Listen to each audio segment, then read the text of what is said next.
على أهل البدع والأهواء، أهل البدع العقائدية وأهل البدع السياسية. نقول بيننا وبينكم السلف، بيننا وبينكم الكتب، كان فيقول البدع بيننا وبينكم. بسم الله الرحمن الرحيم. الحمد لله الذي أرسل رسوله بالهدى ودين الحق ليظهره على الدين كله وكفى بالله شهيدا. أشهد أن لا إله إلا الله وحده لا شريك له إقرارا به وتوحيدا، وأشهد أن محمدا عبده ورسوله صلى الله عليه وعلى آله وسلم تسليما مزيدا لا نبي بعده. Ikhwani fid din, a'azzani wa azzakumullah, barakallahu fikum. Termasuk kenikmatan yang sangat besar yang Allah telah berikan kepada kita semuanya adalah kenikmatan berupa al-Islam was sunnah. Kita beragama Islam kemudian mengenal as-sunnah. Setelah itu kenikmatan yang tidak kalah besarnya yaitu nikmah talabul ilm, nikmat mencari ilmu. Karena Islam tanpa as-sunnah tidak sempurna. Begitu pula as-sunnah tanpa al-Islam tidak sempurna. Berkata Imam Al-Barbahari rahimahullah di dalam kitab Syarhus Sunnah, beliau menyatakan i'lamu annal Islam huwa sunnah wa sunnah hiyal Islam wa la yaqumu ahaduhuma illa bil akhar. Ketahuilah bahwasanya Islam itu adalah sunnah dan sunnah itu adalah Islam, dan tidaklah salah satu keduanya saling tegak kecuali saling menyempurnakan. Kecuali saling menyempurnakan antara al-Islam was sunnah. Islam tanpa as-sunnah tidak sempurna. Begitu pula as-sunnah tanpa al-Islam tidak sempurna. Kemudian nikmah yang azimah, yang agung. Ikhwani fid din, a'azzani wa azzakumullah. Nikmatus sihah wa nikmatul faragh. Nikmat kesehatan dan nikmat waktu luang. Sehingga dengan dua kenikmatan tersebut kita masih bisa duduk di majelis ilmu, majelis Al-Quran wa Sunnah, majelis qala Allah qala Rasul, yang mana dua kenikmatan ini banyak manusia melalaikannya, melupakannya, tidak peduli terhadapnya. Sebagaimana disebutkan oleh Nabi kita Muhammad sallallahu alaihi wa ala alihi wasallam dalam hadis yang sahih riwayat Bukhari, dari hadisnya Abdullah bin Abbas radhiyallahu anhuma, Rasulullah sallallahu alaihi wasallam menyatakan nikmatan maghbunun fihi ma katsirun minan nas, as-sihhatu wal faragh. Dua kenikmatan yang kebanyakan manusia lalai, lupa dari dua kenikmatan tersebut. Apa kata Rasulullah sallallahu alaihi wasallam? Nikmat kesehatan dan nikmat waktu luang. Di waktu mereka memiliki kesehatan, mereka tidak peduli dengan waktunya, tidak ingat dengan akhiratnya, tidak ingat dengan dirinya, tidak ingat dengan kebodohan yang ada pada dirinya, sehingga lupa, lalai untuk menghadiri majelis ilmu atau untuk mengkaji Al-Quran was Sunnah. Tapi begitu sakit ma'asyiral muslimin, ikhwani fid din, a'azzani azzakumullah barakallahu fikum, mereka baru tersadarkan, duhai seandainya kami sehat, kami akan mencari ilmu, kami akan datang di majelis ilmu. Namun itu semuanya adalah angan-angan belaka, karena penyesalan datang di akhir bukan di awal. Kemudian yang sebaliknya, yang kenikmatan dilalaikan juga oleh kebanyakan manusia, yaitu nikmat al-faragh, nikmat waktu luang. Dikala waktu luang longgar, luas, mereka lupa daripada mengkaji Al-Quran, mengkaji As-Sunnah, lupa daripada mempelajari ilmu Al-Quran was Sunnah. Namun ketika datang waktu sempit, ketika datang waktu yang tidak luas, tidak longgar, mereka baru berangan-angan, duhai seandainya ada waktu yang luang, waktu yang lapang, waktu yang luas, kami akan hadir di majelis ilmu, kami akan menimba ilmu, kami akan mempelajari ilmu Al-Quran Sunnah, sebagaimana sudah kami sebutkan di awal permulaan, penyesalan datang di akhir, bukan di awal. Oleh karena itu, ikhwani fid din, a'azzani wa azzakumullah, selama kita masih bernyawa, selama kita masih menghembuskan nafas, barakallahu fiik, sempatkan waktu-waktu tersebut. Jangan sampai kita punya slogan, menunggu waktu luang, menunggu waktu longgar, itu semuanya keliru. Ikhwani fid din, a'azzani wa azzakumullah. tapi luangkan waktunya, longgarkan waktunya untuk mengkaji, bukan menunggu waktu luang, bukan menunggu waktu longgar, karena longgarnya waktu atau waktu luang sangat sulit. Tapi orang itu berusaha untuk meluangkan waktunya, melonggarkan waktunya, duduk di majelis ilmu, mengkaji, mempelajari, mengulang kembali. Nah, barakallahu fikum, qala Allah, qala Rasul. Karena semua ilmu selain ilmu Al-Qur'an Sunnah itu menyibukkan, ilmu dunia menyibukkan. Sedangkan ilmu akhirat, ilmu Al-Qur'an Sunnah itulah ilmu yang paling bermanfaat. Sampai-sampai sebutkan dalam pantun barakallahu fik yang sangat indah. Seorang penyair mengatakan, "Kullul ulumi siwal Qur'ani mashghalatun, illal haditsa wa illal fiqha fid dini. Al-ilmu ma kana fihi qala haddatsana wa ma siwa dzaka waswasu syayatini." Artinya, semua ilmu selain ilmu Al-Qur'an itu menyibukkan, kecuali ilmu hadis dan ilmu memahami agama. Ilmu itu adalah yang di dalamnya ada qala haddatsana fulan, haddatsana alan, ilmu hadis.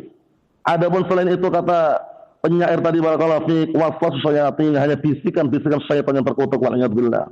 Insyaallah taala pada kesempatan yang mulia ini kita akan mengkaji dan baca kitab yang sangat berfaedah, dan kitab ini berkahi oleh Allah Subhanahu wa taala, karya Al-Imam Asy-Syaikh Al-Allamah Abdurrahman bin Nasir As-Sa'di rahimahullah, yaitu kitab Al-Qawaidul Fiqhiyah. Kitab Al-Qawaidul Fiqhiyah ini kitab yang sangat mulia barakallahu fiik. Kita mungkin aja belajar fikih, tata cara salat, tata cara wudu, taharah, kemudian bagaimana puasa, bagaimana dalam berjihad, tapi ternyata di sana kaidah-kaidah fikih. Yang mana kaidah-kaidah fikih itu faedahnya, pentingnya barakallahu fiik. Menghafal satu kaidah, nanti di bawah kaidah itu ada berbagai macam permasalahan cabang dari kaidah tadi. Dan untuk barakallahu fiik kita untuk mengawalinya, kami sebutkan di awal permulaan dan nanti sebutkan juga dalam kaidah-kaidah fikih ini tidak terlepas dari 5 kaidah yang besar. Jadi dipahami ini dikenal khamsu al-qawaid al-kubra. Khamsu al-qawaid al-kubra, 5 kaidah fikih yang paling besar. Semuanya masalah fikih, hampir semuanya berputar di bawah 5 kaidah tadi itu. Paham ya? 5 kaidah tadi. Nah, sebelum mana sebutkan sedikit kami nukilkan biar nanti tidak terulang lagi. Jadi Asy-Syaikh Abdurrahman bin Nasir As-Sa'di rahimahullah, beliau termasuk dari kalangan Syekh Ahli Sunnah wal Jamaah. Karya beliau masyhur banyak. Di antaranya tafsir Al-Qur'an yang sering antum baca dan antum ketahui itu ya. Nah, barakallahu fi tafsir Karimur Rahman itu Al-Mannan, itu juga bagus sekali.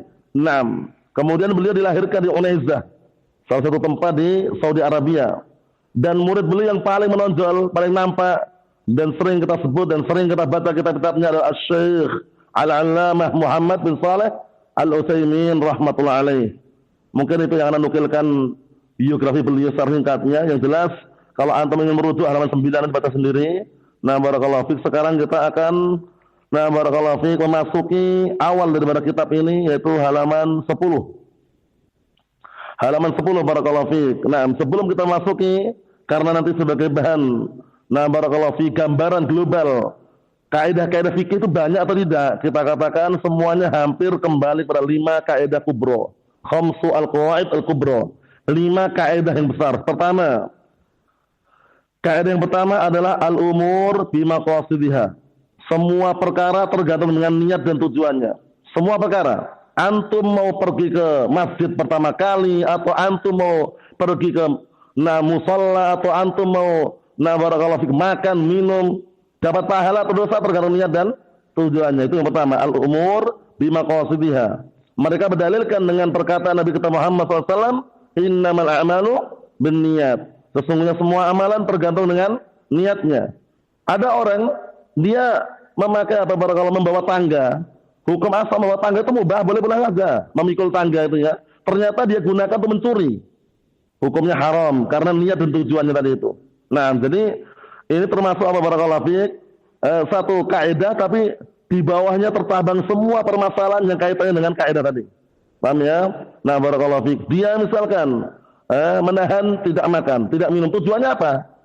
Iya kan? Kemudian dia barakallahu fiik berangkat awal ke masjid hari Jumat. Tujuannya apa?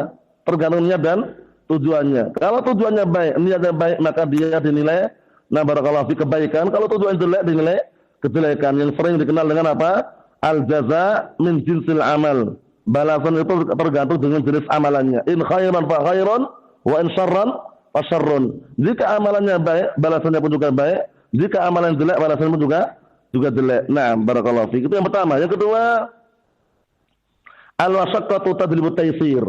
Itu kaidah yang kedua. Al-masyaqqatu tadribu taysir. Perkara yang memberatkan pasti mendatangkan kemudahan. Semuanya. Antum atau kita pada asalnya ketika sholat diwajibkan dengan berdiri. Tapi kalau tidak mampu dengan duduk. Tidak mampu dengan berbaring. Menunjukkan sesuatu yang memberatkan mendatangkan apa? Kemudahan. Nah, barakallahu fiik. Dan dalil banyak sekali dalilnya. Di antaranya adalah perkataan Rasulullah SAW dalam hadis yang sahih. Hadis Imran Husain radhiyallahu anhu, Rasulullah SAW mengatakan salli qa'iman fa illam tastati' fa qa'idan fa illam tastati' fa 'ala janbin.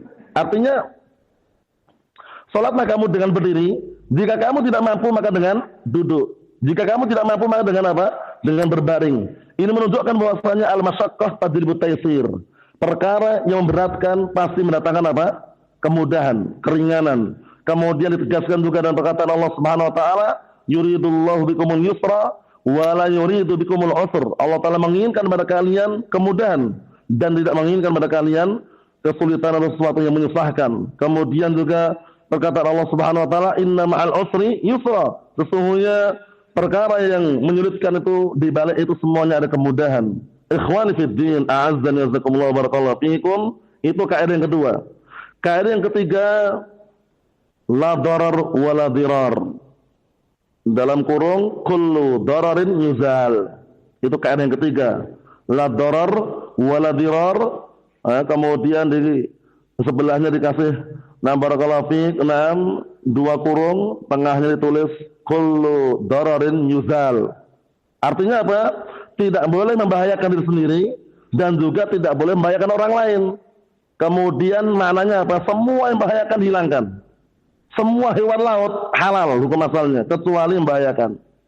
Walaupun hewan laut, walaupun ikan laut, hewan laut membahayakan haram. Paham ya? Nah, haramnya bukan karena itu hewan laut, karena membahayakan. Kullu dararin yuzal. Itu diterapkan dalam bahasa fikih nanti. Contohnya adalah semua hewan laut halal kecuali yang membahayakan. Berarti karena membahayakan itu jadi haram. Karena membahayakan jadi haram bukan karena semata-mata hewan laut, tapi karena membahayakan. Dalilnya hadis yang masyhurah, barakallahu fiik, hadis yang masyhur yang sering antum dengar, dan jadikan apa kaidah tadi? La darar wala dirar. Tidak boleh membahayakan diri sendiri, tidak pula membahayakan orang lain. Nah, dari kaidah ini para ulama mengambil istinbat dan mengeluarkan masail-masail yang sangat banyak sekali. Pertama di antaranya larangan mendolimi diri sendiri. Kedua, larangan mendolimi orang lain. Ketiga, larangan seorang hamba berbuat zalim kepada Allah Subhanahu wa taala. Karena semua membahayakan. Kalau orang berbuat zalim kepada Allah taala, berbuat syirik, membahayakan apa? Dunia dan akhiratnya. Iya kan? Dihilangkan membahayakan tersebut. Kalau orang mendolimi orang lain, membahayakan orang lain. Paham ya? Nanti dosanya dibebankan kepada dia dan di akhirat, kalau belum dapat maaf bisa dapat hukuman wal'iyadzubillah. Kalau mendolimi diri sendiri, ancamannya juga berat, termasuk dosa besar, bunuh diri atau yang semisalnya. Masuk dalam kaidah tadi barakallahu fiik adalah apa? Haramnya bunuh diri di antaranya. Karena apa? Membahayakan. Nah, barakallahu fiik terhadap diri sendiri. Dan Allah Ta'ala tegaskan dalam Al-Qur'an Karim, Allah Subhanahu wa taala menyatakan, wala taqtulu anfusakum innallaha kana bikum rahima. Jangan kalian bunuh diri-diri kalian. Karena sungguhnya kalian itu disayangi oleh Allah Ta'ala. Allah Ta'ala sayang, cinta, tapi kenapa orang bunuh diri? Walaupun mengatasnamakan jihad, mengatasnamakan mencari surga firdaus, seperti kelompok-kelompok radikalisme, terorisme, kelompok-kelompok yang mereka berbau teroris, yang mereka ingin merusak keamanan negara, merusak tatanan negara dengan cara anarkis, dengan cara ekstrim, barakallahu fiik, membunuh rakyat-rakyat sipil yang tidak barakallahu fiik tidak bersalah, kemudian mengkafirkan pemimpin kaum muslimin, mengkafirkan pemerintah, berontak, kudeta, revolusi, menggulingkan kekuasaan, demonstrasi. Itu semuanya barakallahu fiik benih-benih pemikiran Khawarij yang mereka punya apa barakallahu fiik, punya semacam akidah keyakinan bahwasannya selain kelompok mereka yang tidak berbaiat di bawah pemimpin mereka kafir wal iyad billah. Nah, barakallahu fiik, hati-hati itu. akhirnya menghalalkan darah kaum muslimin. Melihat aparat negara itu taghut, bunuh kata mereka. Kemudian kalau membunuh salah satu aparat negara dikatakan jihad fisabilillah. Itu omkos ya akhi barakallahu fik, omong kosong. Enggak ada penilainya dalam syariat, bahkan diharamkan dalam syariat bunuh diri. Apakah mereka tidak sadar? Wala taqtulu anfusakum innallaha kana bikum rahima. Jangan kalian bunuh diri kalian, karena sungguhnya kalian disayangi Allah Ta'ala. Sekarang bagaimana caranya untuk mengubah tatanan negara yang menurut mereka adalah rusak dan yang semisalnya, mengubahnya bukan dengan cara seperti itu. Mengubahnya dengan cara apa? Menegakkan dan mengajarkan, mendakwakan tauhid. Kalau Allah, kalau Rasul, itulah yang paling terbaik. Bukan dengan cara apa? Demonstrasi, wala kudeta, wala revolusi, wala penggunaan kekuasaan. Allahul musta'an. Hati-hati barakallahu fiik. Karena mereka mungkin kelihatannya berjubah, berjenggot, bersorban, istrinya bersadar, tapi ideologinya rusak. Pemikirannya rusak barakallahu fiik. Berontak, kudeta, demonstrasi. Ternyata apa barakallahu fiik? Kemasukan pemikiran benih-benih apa? Nah barakallahu ajaran khawarij wal iyadzubillah. Nah, baik itu jaringan Al-Qaeda atau dikenal dengan NII, N11, paham ya? Atau dikenal dengan ISIS, itu semuanya sama. Cuman beda merek saja. Mereknya beda, tapi tujuannya sama. Nah, barakallahu fiik, ingin apa? Ingin mengubah hukum tatanan negara dengan hukum Al-Qur'an Sunnah. Tapi cara mereka yang keliru. Paham ya? Coba lihat pemimpin mereka yang mengatakan bahwasanya ayo jihad fisabilillah, ledakan, bom bunuh diri. Tapi kenapa dia nggak mau maju duluan? Kalau itu surga Firdaus, benar surga Firdaus, orang berlomba-lomba kan mencari surga. Tapi kenapa yang disuruh maju duluan anak buahnya? Iya enggak? Anak buahnya maju duluan, meninggal duluan. Bosnya satu santai, settingan SMS-an. Aneh kan? Allahul musta'an. Perlu diperhatikan. Yang membedakan antara ahlu sunnah dengan ahlu bid'ah ad-dhalal bukan semata-mata pakaiannya. Kalau pakaian sama mungkin aja, berjubah, berjenggot, bersadar, tapi ideologi pemikirannya.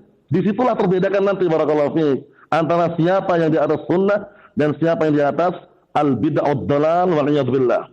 Ini sekedar selingan bahwasanya apa barakallahu fiik, membahayakan diri sendiri tidak boleh. Minum racun biar mati enggak boleh. Paham ya? Ditegaskan lagi dengan perkataan Allah Ta'ala, wala tulqu bi aydikum ila tahlukah wa asinu innallaha yuhibbul muhsinin. Jangan kalian melemparkan diri kalian ke dalam kebinasaan dengan sebab tangan kalian. Berbuat baiklah kalian, karena sesungguhnya Allah Ta'ala mencintai orang-orang yang berbuat kebaikan. Ditegaskan juga oleh perkataan Nabi kita Muhammad sallallahu alaihi wa ala alihi wasallam, man qatala nafsahu bisyai'in udziba bihi yaumil qiyamah. Barang siapa yang bunuh diri dengan sesuatu, nanti dari kiamat dia akan disiksa dengan sesuatu yang dia pakai untuk bunuh diri tadi. Wal iyad billah. Kemudian kaidah yang berikutnya, saat kita mengambil 3 kaidah, nah barakallahu fi al-umur bi maqasidiha, al-masyaqqah tajlibut taysir, kemudian la darar wa dirar taqulu darar yuzal. Yang keempat adalah al-yaqinu la yazulu bisyak. Al-yaqin la yazulu bisyak. Apa artinya? Suatu keyakinan tidak akan hilang dengan keraguan. Ini kelihatannya pendek, simple, tapi di bawah kaidah ini tercabang masalah fikih yang sangat luas.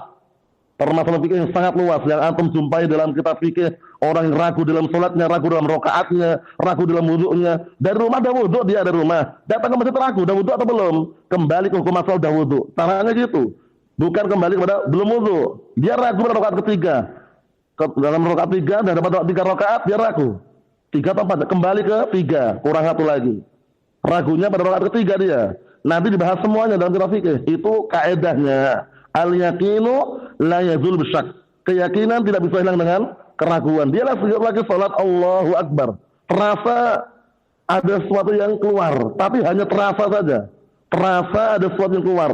Hanya bisikan, paham ya? Belum yakin dia, hanya bisikan. Jangan-jangan ada sesuatu yang keluar ini.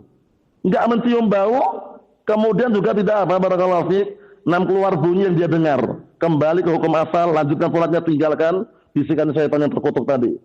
Suatu ketika ada salah seorang mengadukan kepada Rasulullah SAW tentang barakallahu fiik, orang yang dalam sholatnya barakallahu fiik terjangkit sesuatu, dia merasa ada yang mengganggu. Apa kata Rasulullah SAW? La yang sarif hatta yasma'al sautan au yajrihan. Jangan pergi orang itu. Lanjutkan sholatnya sampai dia mendapatkan bau paham ya? Atau mendengarkan suara. Misalkan kadang ada semacam kayak terasa angin keluar kan, cuma terasa saja, kerasannya aja. Bau nggak ada, bunyi pun nggak dengar. Yang seperti itu kadangkala bisikan syaitan yang terkutuk, barakallahu fiik. Caranya bagaimana kata Imam Ibnu Qayyim al-Jauziyah? Menghindari waswas, bisikan syaitan yang terkutuk. Caranya apa? Berpaling, tinggalkan bisikan itu, lanjutkan ibadahnya. Kalau nggak bisa. Karena kalau aku lihat kitab Ibnu Jauzi, Al-Imam Ibnu Jauzi punya kitab namanya Talbis Iblis. Itu kalau membuka kisahnya sangat mengerikan. Orang-orang yang ditimpa dengan penyakit waswas. Sholat itu nggak kelar-kelar sholatnya, nggak selesai-selesai sholatnya. Hatta ada juga yang timpa bisikan syaitan yang terkutuk waswas ketika sholat, bacaan Al-Fatihah saja nggak kelar-kelar. Bismillahirrahmanirrahim. Jangan-jangan masih kurang tajwidnya, kurang panjang pendeknya. Diulang lagi.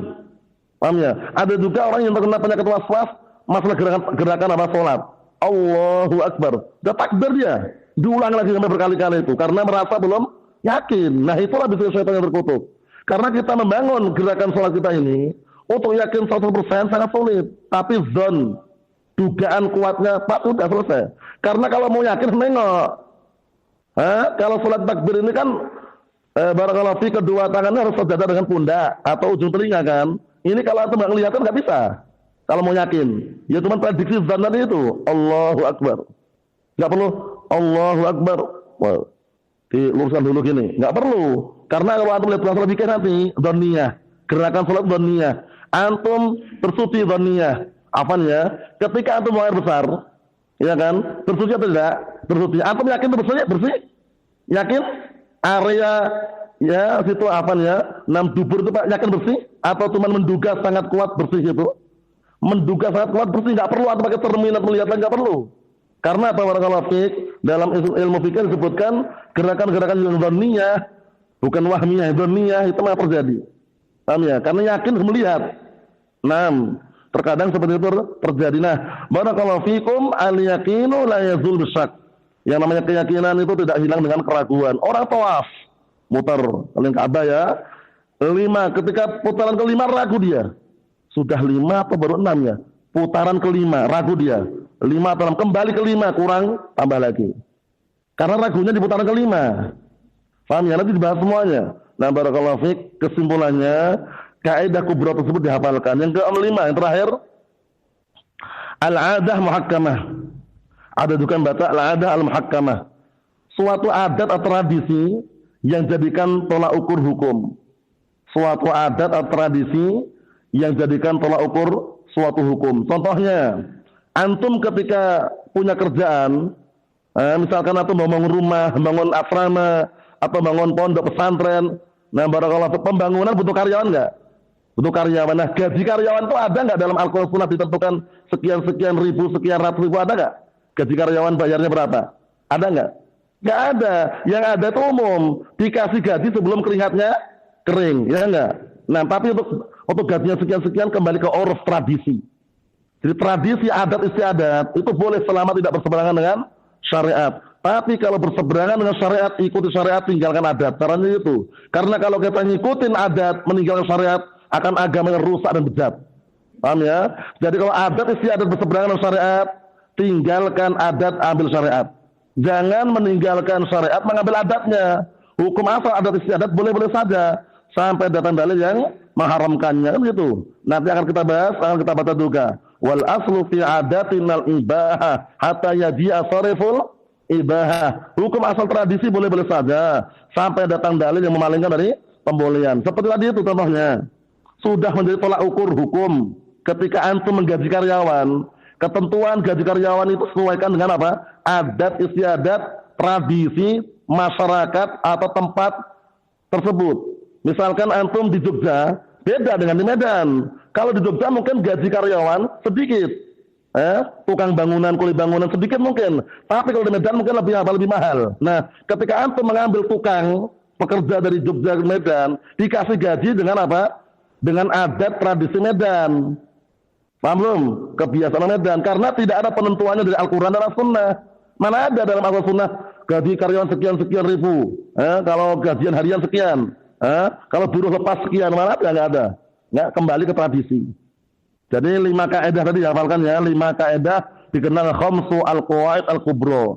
5 kaidah pokok yang paling besar. Hampir semua permasalahan fikih berputar di bawah 5 kaidah tadi itu. Ana ulang sekali lagi. Pertama, al-umur bimaqasidiha. Semua perkara tergantung dengan niat dan tujuannya. Yang kedua, na barakallahu fiik al-masyaqqatu tajlibut taysir. Perkara yang berat kan pasti mendatangkan kemudahan. Yang ketiga, la darar wala dirar atau kullu dararin yuzal. Yang keempat, al-yaqinu la yazul bisyak. Yang kelima adalah al-'adah al-muhakkamah. Paham ya? Nah, barakallahu fiik. Itu semuanya akan kita lewati nanti. Kita baca halaman 10 itu. Syarahnya ini panjang, tapi ana pilihkan yang barakallahu yang penting-penting saja. Karena kalau yang tidak penting, contohnya double-double itu ambil satu itu caranya. Biar cepat selesai. Insyaallah targetnya 3 hari selesai insyaallah. Biidznillah azza wa jalla. 6. Kita lihat sini. Qala Al-Imam Abdurrahman bin Nasir As-Sa'di rahmatullahi alaih. Pantunnya itu ya biasanya dihafalkan pantunnya nih, yang mampu menghafal dihafalkan. Alhamdulillahil aliyil arfaqi wa jami'il asya'i wal mufarriqi.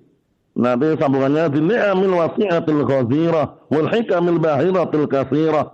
Kita ambil dulu poin yang pertama. Halaman 10 itu. Alhamdulillahil aliyil arfaqi wa jami'il asya'i wal mufarriqi. Segala puji hanya milik Allah taala, zat yang maha tinggi dan zat yang maha penyayang. Al-arfaq berarti lebih daripada rafiq. Nah, karena al-arfaq berarti kan otomatis kan pakai apa isim tafdhil yang artinya lebih penyayang.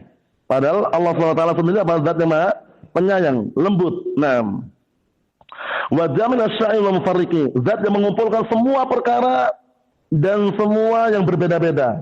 Maksudnya kadangkala sama bentuk dan jenisnya, tapi berbeda-beda apa barakallahu fiik cara kerjanya. Nanti akan kita lihat nanti. Nah, di sini kalau kita perhatikan, beliau mengawali dengan apa? Alhamdulillah. Biasanya kalau kitab-kitab para ulama diawali dengan bismillahirrahmanirrahim biasanya. Ya kan?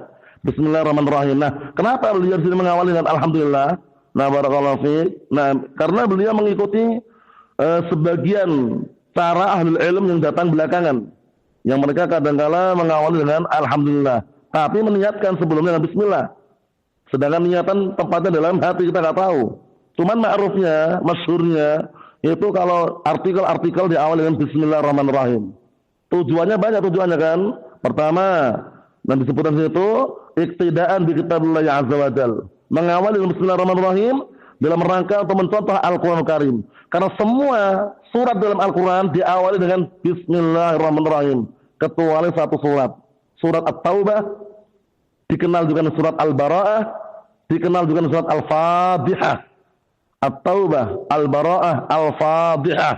Itu sama. Paham ya? Itu enggak ada diawali dengan bismillahirrahmanirrahim. Para ulama telah menyebutkan kenapa sebabnya. Ternyata setelah teliti, ditelusuri, diperhatikan, karena ada sangkut paut kisahnya dengan surat yang sebelumnya.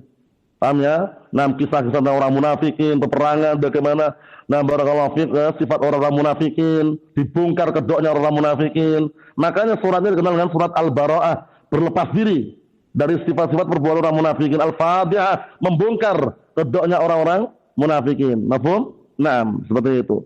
Kemudian yang kedua, iktidaan aidan bin Nabi sallallahu alaihi wasallam. Hinama kana yakhutub wa hinama kana yaktub murasalatahu wa da'watahu lil qabail innama yabda' bilhamdulillah. Nah, barakallahu fiik. Nah, artinya kemudian kedua adalah mencontoh Rasulullah SAW, yang mana beliau waktu itu ketika khutbah, ketika menulis surat-surat beliau, dakwah beliau, seruan beliau kepada al-qabail, yaitu para suku. Nah, barakallahu fiik, mereka, nah, barakallahu fiik, beliau mengawali dengan bismillahirrahmanirrahim. Mafhum? Naam. Baru nanti setelahnya alhamdulillahirabbil alamin.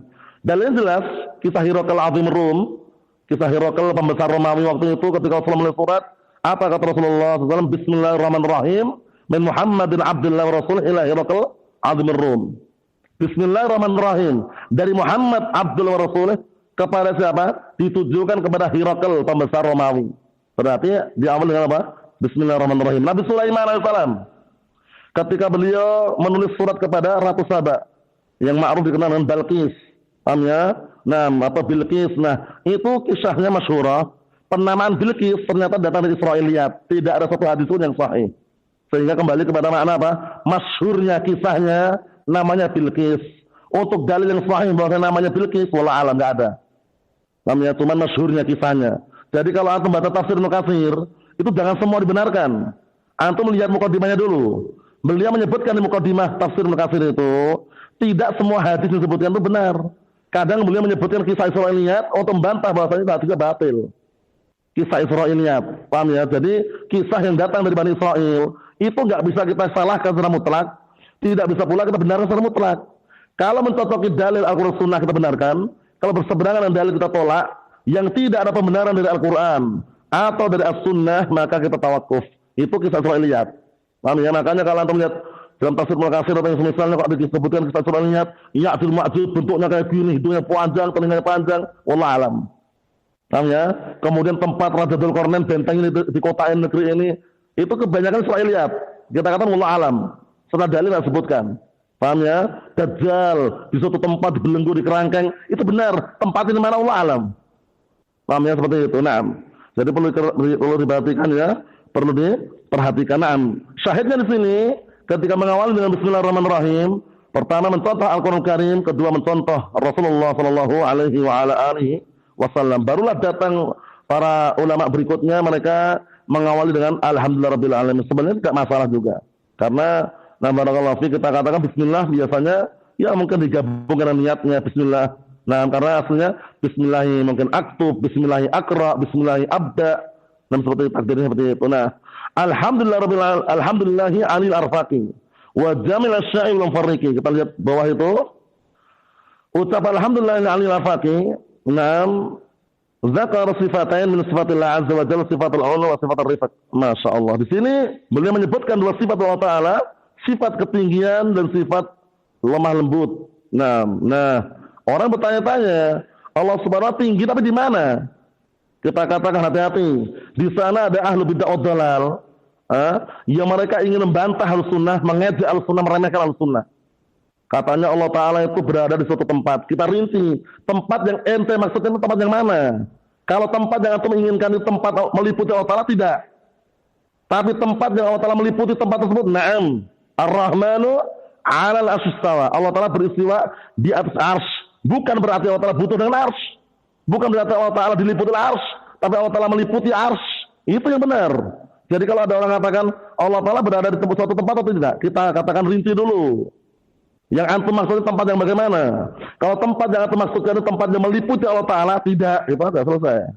Karena mereka menggiring Ahlussunnah untuk apa? Mengatakan Allah Ta'ala berada di suatu tempat tanpa dirinci, itu keliru. Tempat yang mana dulu? Tempat yang Allah Ta'ala meliputi, naam, arsy. Allah Ta'ala meliputinya, bukan arsy meliputi Allah Ta'ala. Paham ya? Nah, barakallahu fi. Kemudian mengatakan Allah Ta'ala di mana-mana. Gagal paham juga di mana-mana gimana? Kata mereka, wa huwa ma'akum aina ma kuntum. Allah Ta'ala bersama kalian dimanapun kalian berada. Kalian berada di pasar, Allah Ta'ala di pasar. Kalian berada di tempat sampah, Allah Ta'ala di tempat sampah juga. Kalian berada di masjid, Allah Ta'ala di masjid. Berarti Allah di mana-mana katanya. Gagal paham. Kebersamaan di sini bukan kebersamaan zatnya, tapi kebersamaan apa? Ilmu dan pengawasannya. Buktinya kalau mereka mengatakan Allah di mana-mana, suruh berdoa dia. Suruh berdoa menadahkan tangannya. Kira-kira kemana arah tangannya? Kemana kira-kira? Ke atas. Enggak mau dia suruh gini berdoanya. Allahumma ighfir lil muslimin muslimat, atau gini. Al ahya' minhum wal amwat, enggak mau. Mesti ke atas. Tidak bisa dibohongi. Paham ya? Nah, tapi mereka keyakinannya kayak gitu. Allah Ta'ala di mana-mana katanya. Paham ya? Kita katakan bukan seperti itu caranya. Yang di mana-mana, yang bersama manusia itu ilmu dan pengawasannya, bukan zat Allah Ta'ala. Mafhum? Ada pada Allah Subhanahu wa taala sebagaimana dalil yang Allah Ta'ala nyatakan sendiri, Ar-Rahmanu 'alal 'arsy istawa. Allah Ta'ala beristiwa, nah barakallahu fiik, di atas arsy. Paham ya? Nah barakallahu fiik, meninggi, tinggi di atas arsy. Itulah pendapat Ahlussunnah wal Jamaah. Jadi ada lafaz uluwun fi dzatih, ba'inun an khalqih, qaribun min ibadih. Dihafalkan ini. Uluwun fi dzatih, ba'inun an khalqih, qaribun min ibadih. Allah Ta'ala itu tinggi seradatnya, terpisah dari hambanya, dekat dengan hambanya. Mafhum? Buktinya keadaan yang paling dekat Allah Ta'ala dengan hambanya ketika hamba apa? Sujud. Ya enggak? Nah, ketika sujud, makanya Allah Ta'ala mengatakan dalam hadis yang sahih melalui lisan Rasulullah SAW, fa'aksirud du'a, maka perbanyaklah apa? Perbanyaklah doa. Karena apa? Keadaan yang paling dekat Allah Ta'ala dengan hambanya adalah ketika dia sajid sujud. Fa'aksirud du'a, maka perbanyaklah doa. Faham? Kaedahnya apa kaedahnya? Uluwun fi dzatih, ba'inun an khalqih, qaribun min ibadih. Tinggi seradatnya, terpisah dari hambanya, dekat dengan hambanya. Itu paham itu. Munfasilun, itu ba'inun, terpisah. Jangan dipahami nempel, itu keliru. Karena di sana ada kelompok sesat, bahkan dikafirkan sebagian para ulama, yaitu kelompok apa? Kelompok as-sufiyah yang ekstrim. Yang mereka punya keyakinan ittihadiyah al-hululiyah. Allah Ta'ala menyatu dengan makhluknya. Di dalam makhluk ini ada Allah. Makhluk ini ya Allah katanya. Bahaya kan? Nah, jadi makhluk ini Allah. Di dalam makhluk ini ada Allah. Itu bahaya sekali. Faham? Ittihadiyah mengatakan Allah Ta'ala menyatu dengan makhluknya. Al-hululiyah mengatakan Allah Ta'ala berada di dalam makhluk. Itu berbahaya sekali. Barakallahu fiik. Biasanya yang termakan pemikiran seperti itu orang-orang apa?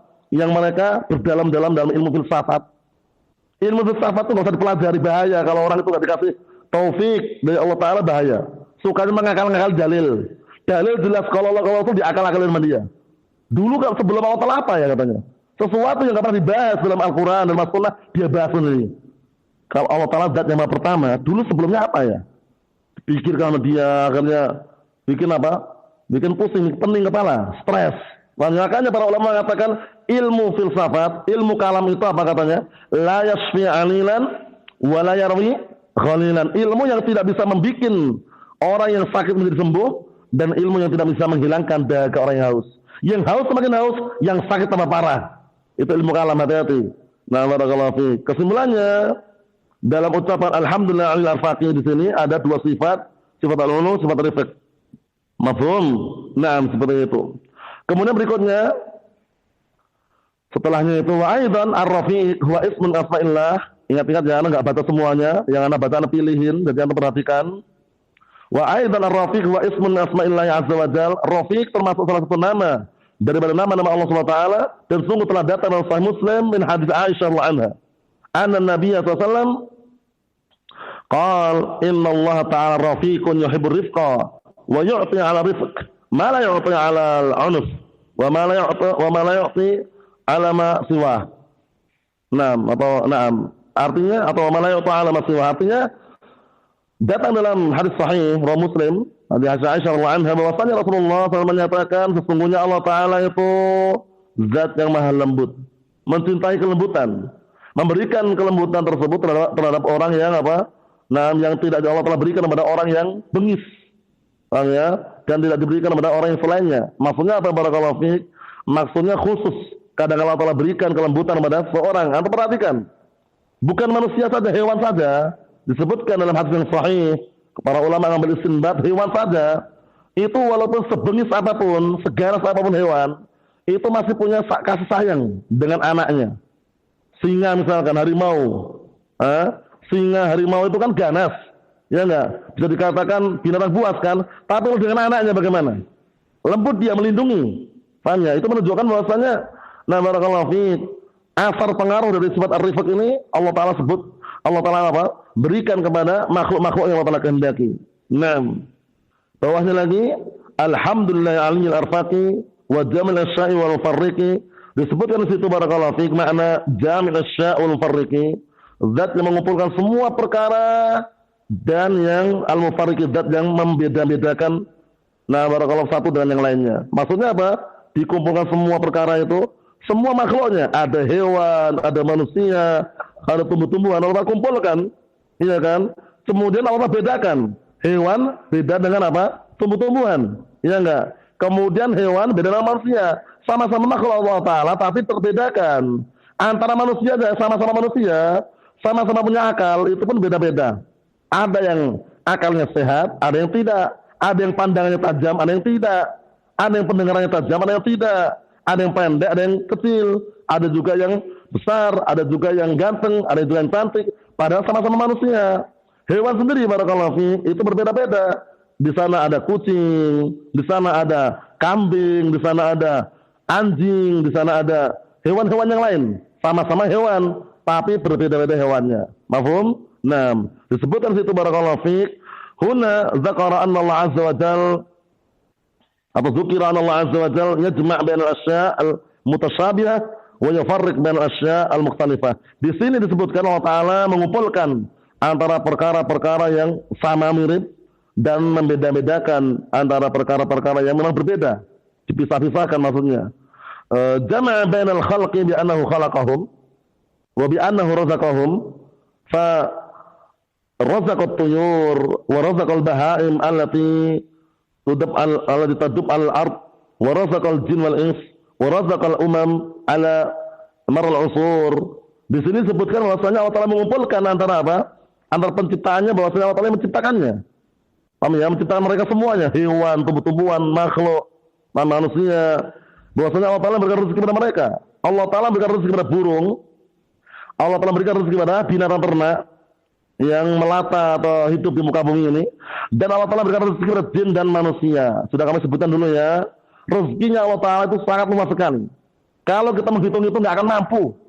Sejak antum dilahirkan, kita dilahirkan sampai sekarang inilah taruhlah. Atau sampai Allah Taala menghendaki kita untuk meninggal nanti. Nggak mampu untuk kita menghitung-hitungnya. Makanya Allah Taala sebutkan dalam Al-Qur'an Karim, wa in ta'uddu ni'matallahi la tuhsuha. Jika kalian berusaha menghitung-hitung nikmat Allah, nescaya kalian tidak akan mampu menghitungnya. Banyak sekali. Wa ma min dabbatin fil ardi illa 'alallahi rizquha. Tidak ada yang hidup di muka bumi ini melainkan rezeki dari Allah Taala. Baik yang kecil, yang besar, yang tua, yang muda, semuanya. Hewannya, manusianya, rezekinya di tangan siapa? Allah Subhanahu wa taala. Tercatat dalam Lauhul Mahfuz. Sebelum kita dilahirkan, sudah tercatat di dalam Lauhul Mahfuz. Kemudian ketika kita masih berada di kandungan ibu kita, Allah telah perintahkan malaikat untuk mencatat lagi. Catatan itu diambil dari Lauhul Mahfuz. Paham ya? Disuruh mencatat apa? Rezekinya, ajalnya. Dia termasuk orang yang sengsara atau bahagia. Tercatat semuanya. Tinggal manusia itu apa? Berusaha.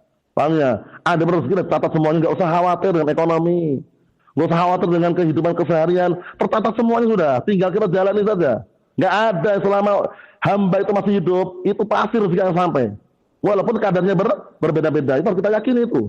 Karena termasuk benih-benih tauhid yang paling kuat adalah yang manusia kalian pudar lalai darinya tawakal. Paham ya? Tapi ingat, at-tawakkul bila asbab qadhun syariah. Tawakal tanpa menempuh sebab itu telaan terhadap syariat. Tawakal boleh, wajib bahkan, tapi ingat tempuh sebabnya. Paham ya? At-tawakkul, paham ya? Itu di dalamnya barakallahu fiik, ingat-ingat, ada ikhtiar, ada doa. Setelah berikhtiar, berdoa, hasilnya kita serahkan kepada Allah Subhanahu wa taala. Mafhum? Bukan bertawakal berpangku tangan. Kalau berpangku tangan sangat keliru. Burung saja disebutkan dalam hadis yang sahih, pergi, tardu khimasan wa taruhu bitanan. Pergi pagi hari dalam keadaan perut kosong, pulang sore hari dalam keadaan perut penuh. Usaha atau tidak? Usaha. Pada burung. Burung bukan manusia kan? Burung ini kan hewan, nggak punya akal. Ini manusia punya akal. Seharusnya lebih paham daripada burung tadi, menunjukkan bahwasannya rezeki sudah diatur. Tinggal hamba-hamba itu yang berusaha dan mengupayakan. Adapun hasilnya Allah Ta'ala menentukan. Itu seperti itu. Naam. Ikhwani fi din, azza wa jalla, barakallahu fiikum. Coba perhatikan. Burung, hewan, binatang di laut, semuanya rezeki Allah Ta'ala yang mengatur. Satu poin aja yang mungkin antum bisa membayangkan betapa besarnya rezeki Allah Ta'ala terhadap makhluk-makhluknya. Ikan paus yang ada di laut. Ikan paus yang ada di lautan itu jumlahnya berapa jumlahnya? Banyak kan? Coba kalau antum ditugaskan memberi makan ikan paus 3 kali sehari. Digaji sepekan 1 M. 1 M loh sembarang. Sepekan digaji 1 M. Memberi makan ikan paus 3 kali sehari. Mampu nggak kira-kira? Nggak akan mampu. Makanannya apa? Bagaimana juga? Ikan paus besar loh ya. Sepekan 1 M nggak akan mampu. Tapi Allah Ta'ala, Masya Allah, mampu. Semuanya terkondisikan semuanya. Masya Allah. Itu yang besar. Sekarang yang kecil aja. Yang kecil. Antum kan tahu kan bakteri, kuman, kadang antum digigit suatu binatang kecil sekali kan.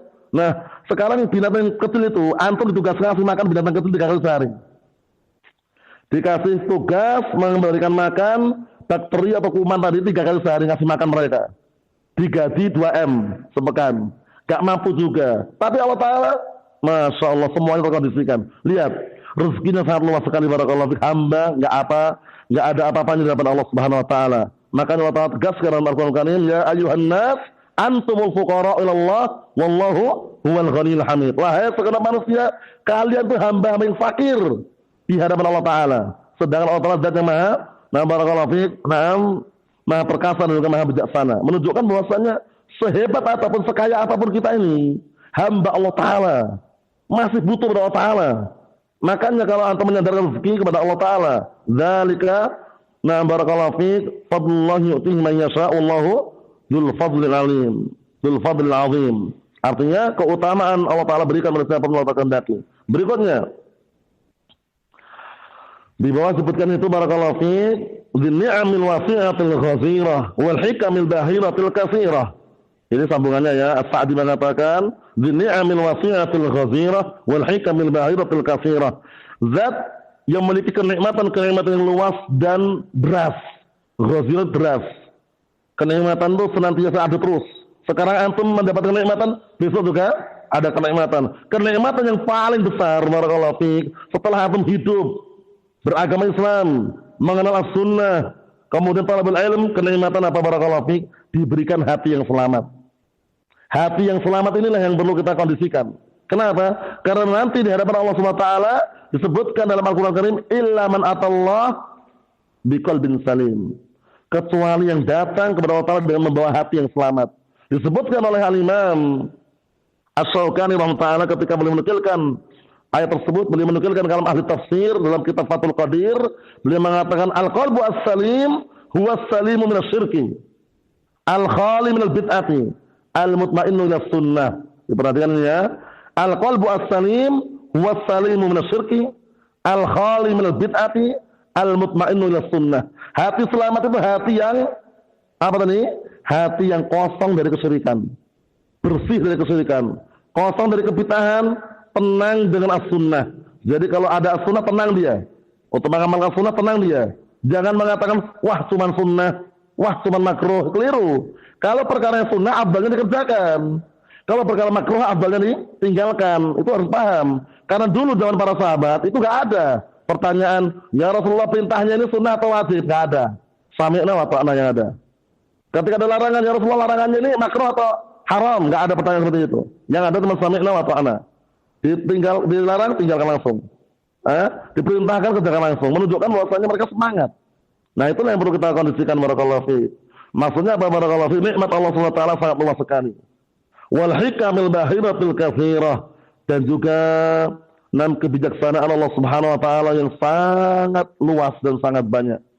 Disebutkan bawah itu, wa ni'amullahi azza wa jalla katsiratun la tuhsa. Dan nikmat Allah Ta'ala itu banyak sekali tidak bisa dihitung. Wa in ta'uddu ni'matallahi la tuhsuha, jikalau kalian menghitung-hitung nikmat Allah, nescaya kalian tidak mampu menghitungnya. Wallahu azza wa jalla min asma'ihi al-hakim. Termasuk daripada nama-nama Allah Ta'ala adalah apa? Hakim, kebijaksanaan, zat yang maha bijaksana. Apa sih hikmah itu? Al-hikmah itu maknanya, di antara maknanya, karena hikmah maknanya macam-macam. Al-hikmah termasuk maknanya adalah apa? Wad'u syai' fi mawdi'ihi. Meletakkan sesuatu pada tempatnya. Apa tadi? Wad'u syai' fi mawdi'ihi. Meletakkan sesuatu pada tempatnya, itu makna hikmah. Jadi Allah Ta'ala tidak pernah keliru, tidak pernah salah dalam menetapkan apa? Semua perkara dan ketetapannya, tidak pernah keliru.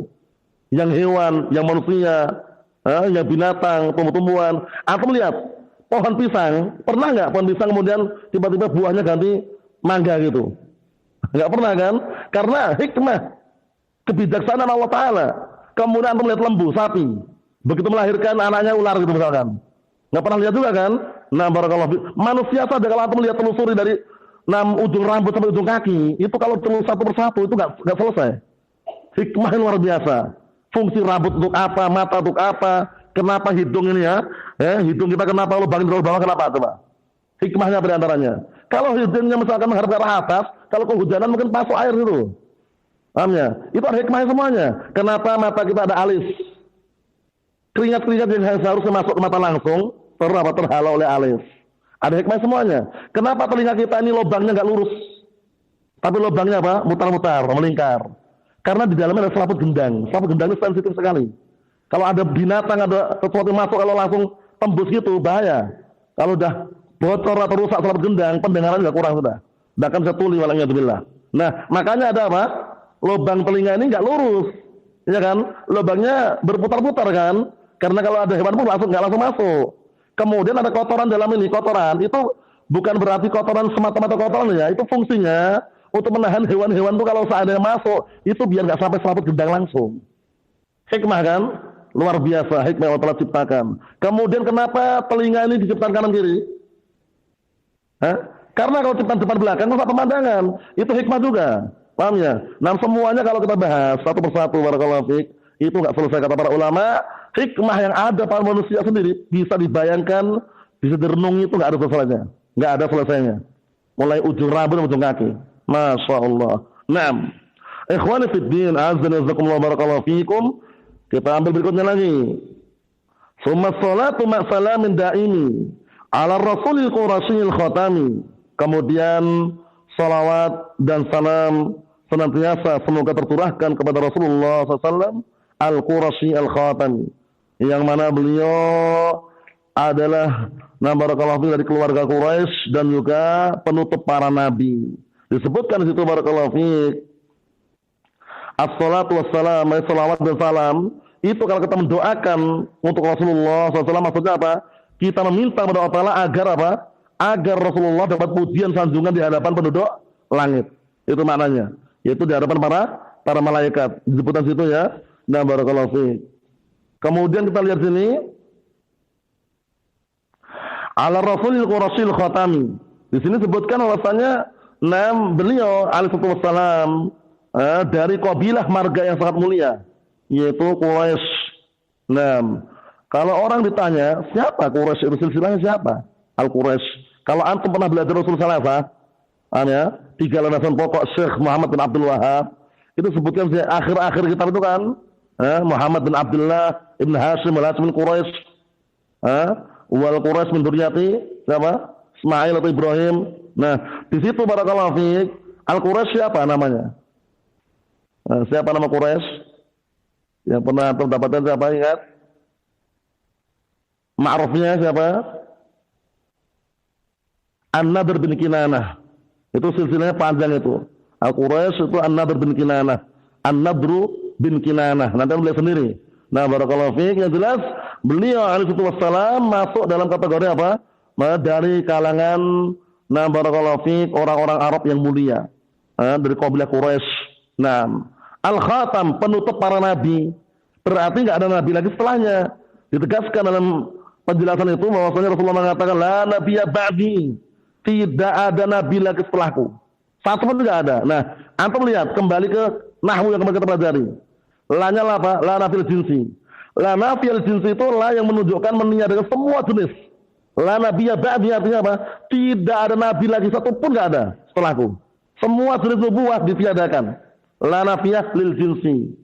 Karena beda dengan la nafiyah lil wahdah. La nafiyah itu ada macam-macam. La nafil jinsi berarti meniadakan semua jenis nubuwah, berarti enggak ada lagi nabi. Makanya ada hadis Rasulullah mengatakan, sayati ba'di, salasuna kadzabun. Kullu wahidin minhum yad'i annahu nabi. Akan datang setelahku nanti 30 orang pendusta mereka. 30 orang pendusta semuanya. Masing-masing mereka mengaku nabi. Di zaman Rasulullah sudah ada satu, atau di antaranya di zaman Rasulullah yang muncul diperangi oleh para sahabat siapa? Musailimah Al-Kadzdzab di antaranya. Paham ya? Nah, barakallahu fi. Kemudian itu di akhir-akhir atau di awal-awal sahabat ya, yang jelas. Nah, barakallahu fi, perkataan Rasulullah SAW benar-benar apa? Datang dari wahyu Allah Subhanahu wa taala. Kenapa? Karena benar terwujudkan. Setelah beliau meninggal, banyak orang-orang yang ngaku nabi. Negara kita, Republik Indonesia ini, nggak salah, nggak kalah juga. Ada juga yang ngaku nabi, bukan laki-laki, bukan orang Arab, perempuan lagi. Ya nggak, pasukan berjubah putih. Nah, waktu itu ada perempuan ngaku nabi di Indonesia, tangkap di penjara. Alhamdulillah. Yang jelas barakallahu fiik, ternyata banyak orang-orang yang masih apa? Nah, barakallahu fiik termakan pemikiran yang berbahaya. Ngaku nabi, la nabiyya ba'di. Tidak ada nabi lagi setelahku. Nah, kalau orang-orang ahlu bid'ah wad dalal, faedah ini disebutkan oleh Syekh Abdul Razak waktu itu, Syekh Abdul Razak An-Nahmi, wafaqahullah, beliau menyebutkan bahwasanya ada juga yang bantah dengan la nabiyyun. La nabiyyun ba'di. Susunan mubtada khabar. La mubtada'nya, nabiyyun khabarnya. Artinya la adalah nabi setelahku. Berarti nabi namanya apa? La, nabila. Bayangkan itu. Susunan tidak khabar. La nabiyun ba'di. La adalah nabi setelahku. Bahaya ini. Mereka menyusupkan syubhat mereka melalui bahasa Arab. Ini hati-hati. Makanya pentingnya belajar bahasa Arab. Pentingnya belajar bahasa Arab. Nahwu, sharaf, dikuatin barakallahu fi. Karena kadang itu la nabiyun ba'di. Kelihatannya napaknya bagus bacaannya, tapi keliru artinya. Artinya la adalah nabi setelahku. Nabi namanya la, nabila. Allahul musta'an. Naam. Dijelaskan juga di situ barakallahu taala menyatakan maka Muhammadun aba ahad min rijalikum walakin Rasulullah khataman nabiyyin. Muhammad itu bukanlah bapak salah seorang di antara kalian, akan tapi Muhammad itu adalah utusan Allah dan penutup para nabi. Masya Allah. Ikhwani fid din azza wa jalla barakallahu fikum. Mungkin ada orang yang bertanya, nanti akhir zaman kan turun Nabi Isa. Katanya Rasulullah itu nabi yang terakhir. Enggak ada nabi lagi setelahnya. Buktinya nanti di akhir zaman turun Nabi Isa, didampingi oleh malaikat di menara apa? Di menara putih Damaskus, menara Baydha Damaskus. Kemudian turun menumpas Dajjal. Berarti ada nabi lagi setelahnya. Para ulama telah menjelaskan bahwa barakallahu fikum, Nabi Isa alaihissalam itu turun yang zil fi akhir zaman wa yakunu tabi'an la matbu'an. Belum. Beliau turun sebagai pengikut bukan yang diikuti. Antum lihat faedah situ, ada situ. Halaman 12 bagian atas itu. Nabi Isa alaihissalam yang sayangzil fi akhir zaman wa yakunu tabi'an la matbu'an. Beliau turun di akhir zaman bukan diikuti tapi pengikut. Jadi beliau tetap mengikuti syariat Rasulullah sallallahu alaihi wa ala alihi wasallam. Jangan salah paham ya. Karena Nabi Isa alaihissalam pendapat yang sahih belum mati, belum wafat. Adapun kalau ada tanggalan kalender itu wafat Isa masih, kalau ini maksudnya wafat mati itu keliru tanggalannya. Secara syariat keliru. Masa dibilang mati, meninggal. Padahal masih hidup. Cuman Allah telah angkat. Ketika dikejar-kejar oleh oknum-oknum orang Yahud yang bekerjasama dengan orang Nasara yang ingin membunuh Nabi Isa alaihissalam, Nabi Isa alaihissalam sembunyi. Kemudian Allah Ta'ala datangkan orang yang serupa dengan Nabi Isa alaihissalam, itulah yang mereka bunuh. Paham ya? Kalau setelah Israiliyat namanya Yudas Iskariot. Yudas Iskariot namanya. Itu kalau Israiliyat ya, orang yang dibunuh yang menyerupai Nabi Isa itu kan Yudas Iskariot. Tapi kalau yang benar Nabi Isa alaihissalam itu masih hidup, Allah telah angkat ke langit. Nanti di akhir zaman turun. Nah, barakallahu fi di menara putih daerah Damaskus didampingi oleh malaikat. Nanti beliau akan menumpas Dajjal. Dajjal lari kotar-kacir dikejar sampai tempat namanya Babuluddin, disitulah dia meleleh bagian garam di lautan. Seperti itu. Kisahnya panjang lebar ya. Naam barakallahu fiik. Itu kesimpulannya. Naam. Kita baca dikit lagi. Wa alihi wa sahbihi al-abrari al-haizi maratib al-fakhari. Kata Imam Sa'di rahimahullah, wa alihi wa sahbihi al-abrari. Mendoakannya tidak cukup kepada Rasulullah saja, tapi keluarganya doakan juga. Semoga tercurah kepada keluarganya, para sahabatnya yang mereka adalah orang-orang yang baik.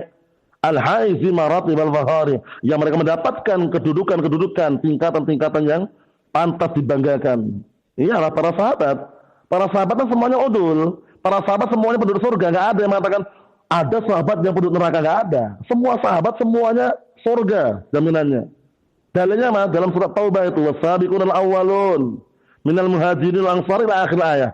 Di sana jaminan surga. Surga jaminannya semua para sahabat. Makanya antum jangan pernah mengajak para sahabat. Rasulullah SAW memberikan ultimatum yang sangat keras, la tasubbu ashabi fawalladhi nafsi biyadih, law anna ahadakum anfaqa misla uhudin dhahaban ma balagha mudda ahadihim wala nasifa. Artinya kalian jangan mencaci maki para sahabat demi zat yang jiwaku berada di tangannya. Kata Rasulullah SAW, kalau seandainya salah seorang di antara kalian menginfakkan sebesar gunung Uhud emas, bukan perak loh, emas, sebesar gunung Uhud emas, niscaya tidak akan senilai sebanding dengan apa? Dengan sedekahnya mereka. Tidak satu raupannya, tidak pula setengah mudnya raupannya. Nggak ada bandingannya. Kalah kita. Kita sudah mencurahkan, menginfakkan sebesar gunung Uhud emas dibandingkan sedekah mereka walaupun satu raupan, satu mud, atau setengah raupan, setengah mud, itu nggak ada apa-apanya. Kemudian sebutkan juga dalam hadis yang lain, man sabba ashabi fa'alaihi la'natullah wal malaika wan nas ajma'in.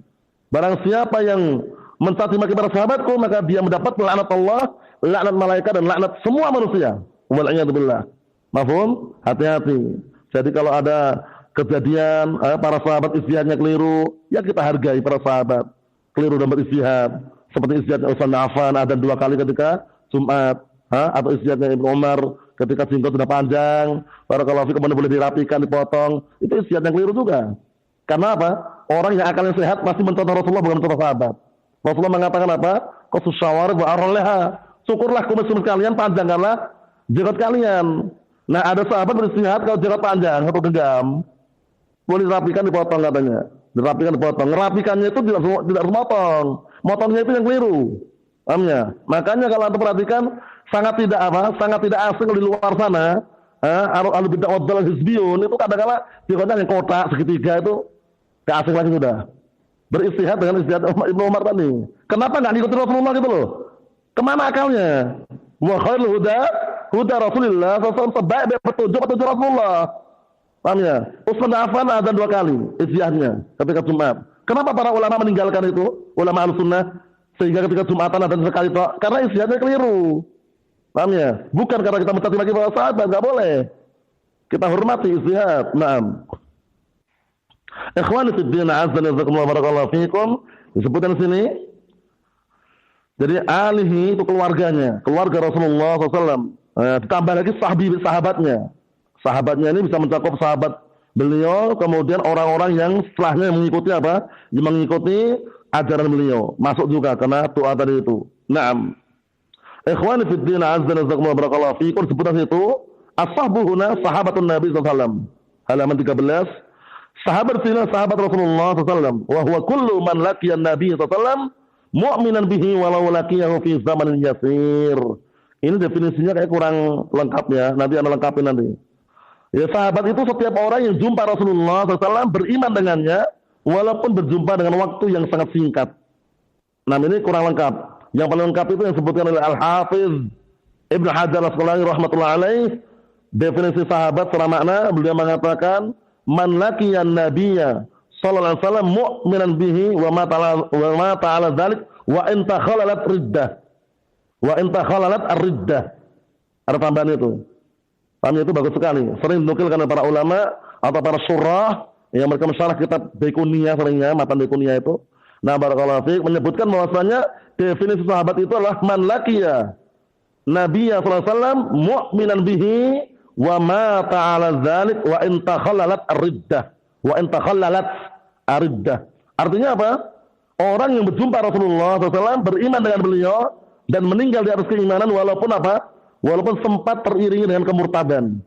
Jadi misalkan di zaman Rasulullah dia jumpa, ketemu, beriman, sempat murtad ya, murtad. Setelah murtad masuk Islam lagi, meninggal di atas keimanan, tetap sahabat. Sudah paham enggak?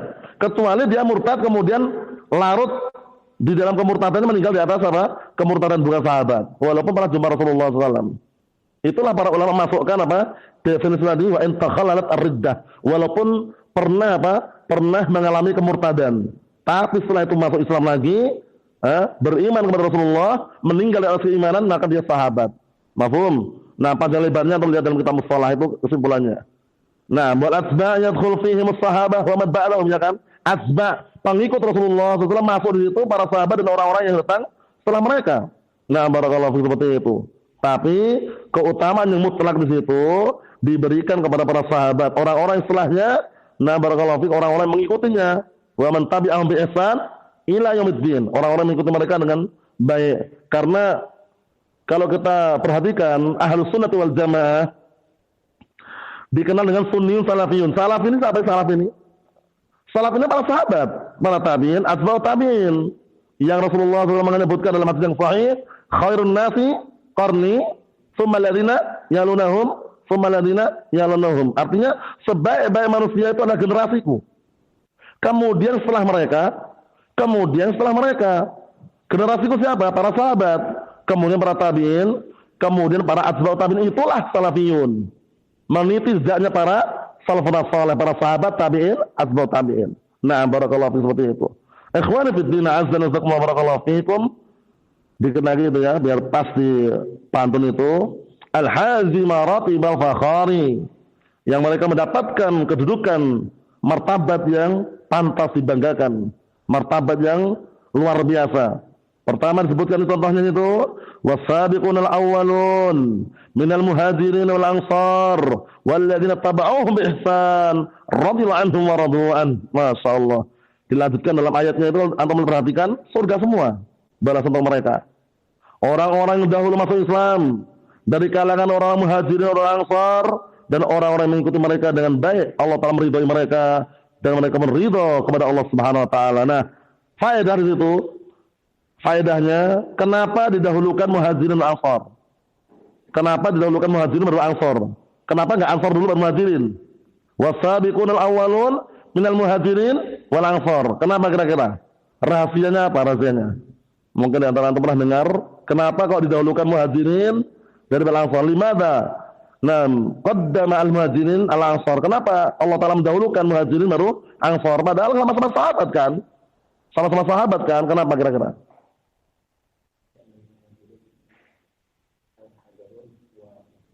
Naam. Paham ya? Li'annahum jama'u bainal hijrah wa nusrah. Karena orang-orang muhajirin itu menggabungkan antara hijrah dan nusrah, menolong Rasulullah SAW. Adapun orang Ansar, mereka penduduk asli Madinah, menyambut kedatangan Rasulullah SAW, sehingga untuk hijrahnya tidak terpahami. Makanya didahulukan orang muhajirin baru Ansar. Kenapa? Li'annahum jama'u bainan nusrah wal hijrah. Karena orang-orang muhajirin mengumpulkan antara apa? Menolong Rasulullah dan hijrah bersama Rasulullah SAW dari Makkah ke Madinah. Adapun orang Ansar, mereka menolong memang, tapi mereka bukan penduduk dari Makkah ke Madinah. Mereka adalah orang-orang yang penduduk asli Madinah yang menolong Rasulullah SAW sehingga tidak dapat apa?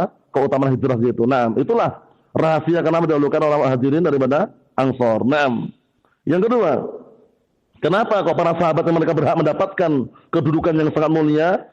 Karena perbandingan dari itu, lau anfaqa ahadukum misla Uhudin dhahaban ma balagha mudda ahadihim wala nasifa. Lihat ini, kalau seandainya salah seorang di antara kalian menginfakkan seperti gunung Uhud emas, niscaya tidak akan sampai setara dengan apa? Dengan raupan salah satu di antara mereka dan juga setengahnya. Maksudnya tidak akan setara dengan sedekah mereka, walaupun satu raupannya dibandingkan. Mereka cuma satu raupan atau setengah raupan, kita kalah, gitu maksudnya. Nah, adapun yang berikutnya insyaallah nanti ba'da zuhur barakallahu fi kita akan mengambil perkataan Imam Sa'di rahmatullahi alaih, "I'lam hudita anna afdalal minan ilmun yuzilu syakka anka wad-daran." Tentang keutamaan ilmu. Ilmu itu sangat mulia, sangat utama dan sangat diperlukan dan sangat dibutuhkan. Bahkan sampai Al-Imam Ahmad bin Hanbal rahmatullahi alaih yang menyebutkan bahwasanya an-nafu ila al-ilmi ahwaju minhum ila at-ta'am asy-syarab li'anna ar-rajula yahtaju ila at-ta'am asy-syarab fil yawmi marrah wa marratain wa hajatuhu ila al-ilmi bi adad anfasih. Kalau Imam Ahmad bin Hanbal rahmatullahi alaih dinukilkan oleh Al-Imam Ibnu Qayyim dalam kitab Madarijus Salikin, Imam Ahmad mengatakan an-nasu ilal ilmi ahwaj minhum ila ta'am syarab. Manusia butuhnya terhadap ilmu lebih dia butuhkan daripada sekedar minuman dan makanan. Li'anna ar-rajula yahtaju ila ta'am syarab fil yawm marratain. Karena orang itu dia butuh makanan minuman dalam sehari mungkin sekali dua kali cukup. Wa hajatuhu ilal ilmi bi adadi anfasih. Sedangkan butuhnya manusia terhadap ilmu setiap nafas yang dia hembuskan. Memerlukan ilmu. Antum jual beli online butuh ilmu. Jual beli offline butuh ilmu. Mau sholat butuh ilmu, ya enggak? Mau puasa butuh ilmu. Mau sedekah pun harus butuh ilmu, ya enggak? Mau berkeluarga, menikah butuh ilmu. Semuanya serba ilmu yang kita butuhkan. Makanya ilmu itu sangat diperlukan.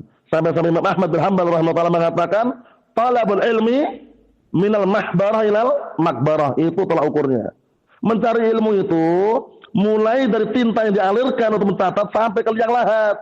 Jadi kalau belum mati jangan berharap sudah selesai. Belajar baru dapat gelar LC udah berhenti. Belajar baru gelar MSc udah berhenti. Gak usah pakai gelar-gelaran, gelarnya kalau udah rahimahullah udah selesai. Paham ya? Nah, barakallahu fiik. Jadi sampai meninggal dunia selesai sudah, tapi masih hidup terus. Paham ya? Enggak ada berhentinya. Walaupun dia udah ngajar, belum ngajar, belajar terus.